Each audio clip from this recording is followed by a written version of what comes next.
And rejoining us via Skype from Los Angeles, political commentator Michael Reagan. He, of course, is the author of the new bestseller, Lessons My Father Taught Me, The Strength, Integrity, and Faith of Ronald Reagan. As always, you can find and follow Michael on Twitter at Reagan World.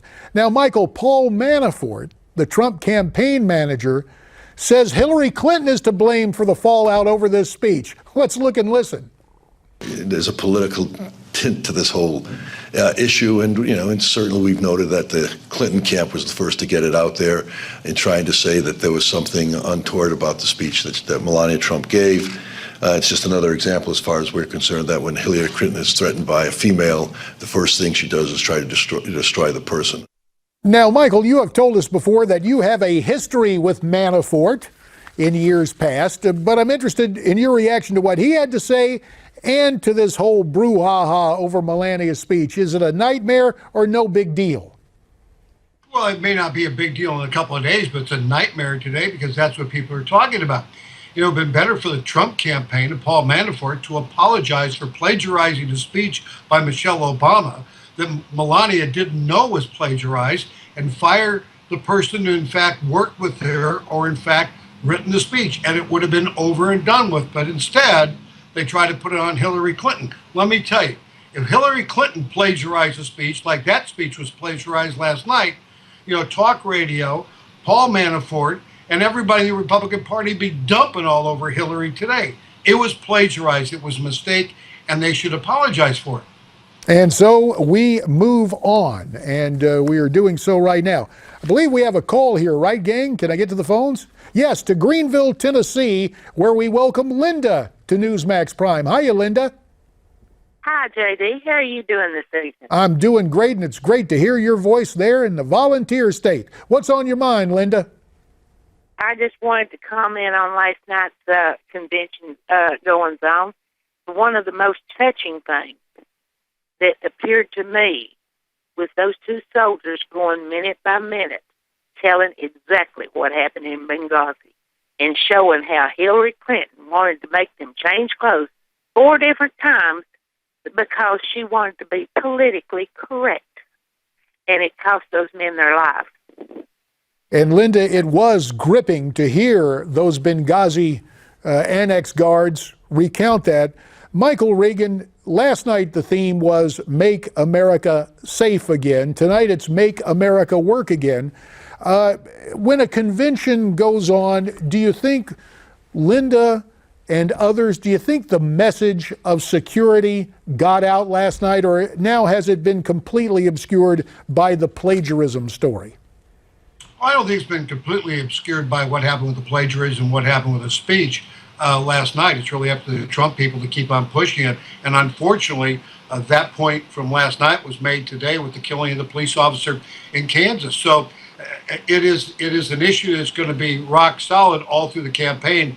And this, what happened last night with the speech and the plagiarism, is going to go away, as I said, in a couple of days. So having the theme night, the way they had it last night was good. The speakers last night were very, very good, but they played mainly to the base last night. Now they have to move outside the base to the rest of the country over the rest of this convention. Michael, this next item comes from what the late, great Paul Harvey would call shop talk about the broadcast business. We are hearing reports tonight that Fox News CEO Roger Ailes may in fact leave his post as an investigation into alleged sexual harassment is underway. Gretchen Carlson, who initiated the lawsuit, took to Twitter to post a video tweet. Let's look and listen to what Gretchen had to say.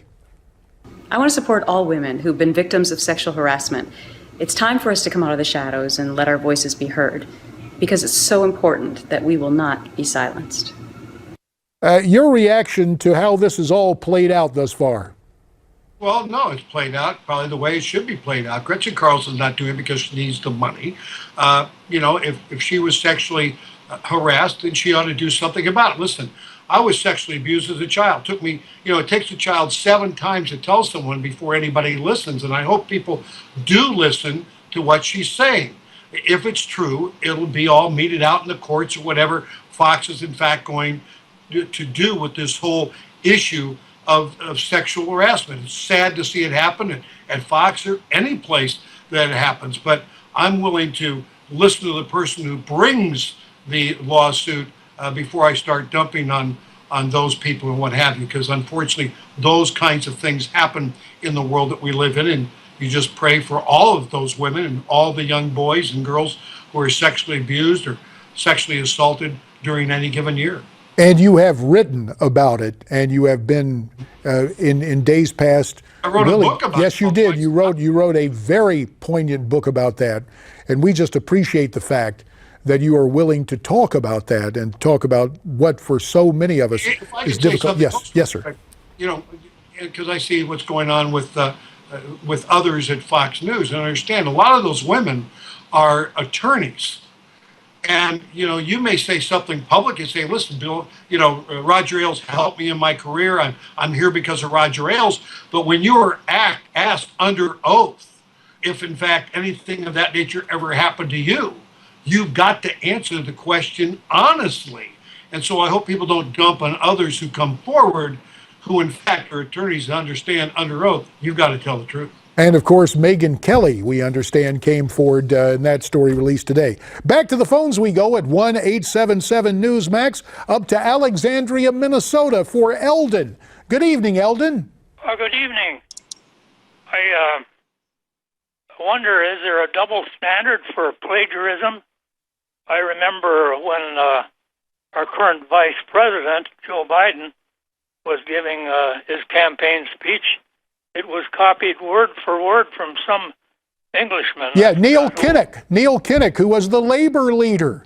Yeah. Yeah, you know, there have scarcely been original ideas, and you raise a good point, Eldon. In fact, Michael Reagan, I was talking to Joe Lieberman, of all people, back during my days in the House, and Joe was serving Connecticut in the Senate, and we put out press releases where we had used identical terminology, and I called Joe and I said, hey, yeah, you're going to get grief because you're talking like I am. Somebody's going to get accused of plagiarism. And Joe said, because he had been running for the Democrat nomination, he said they had a rule. The first time they borrowed somebody else's line, they'd credit them. The next time they'd credit them, but by third time it was public domain. In reality, is this plagiarism just politics? 20 seconds. Well, listen, if the Republicans aren't aware that if they do something of this nature is not going to be brought forward by the liberal media, then they've really been asleep for about 30 years. You've got to know that everything you do, you have to have your I's dotted and your T's crossed as you go forward, or it's going to become an issue like this has become an issue today. Words of wisdom from Michael Reagan, who provides words of wisdom from his dad in his latest book, Lessons My Father Taught Me, The Strength, Integrity, and Faith of Ronald Reagan. Michael, as always, we appreciate your time. Now, when we come back, more from the convention. One of my old congressional colleagues, Congressman Peter King, will join us.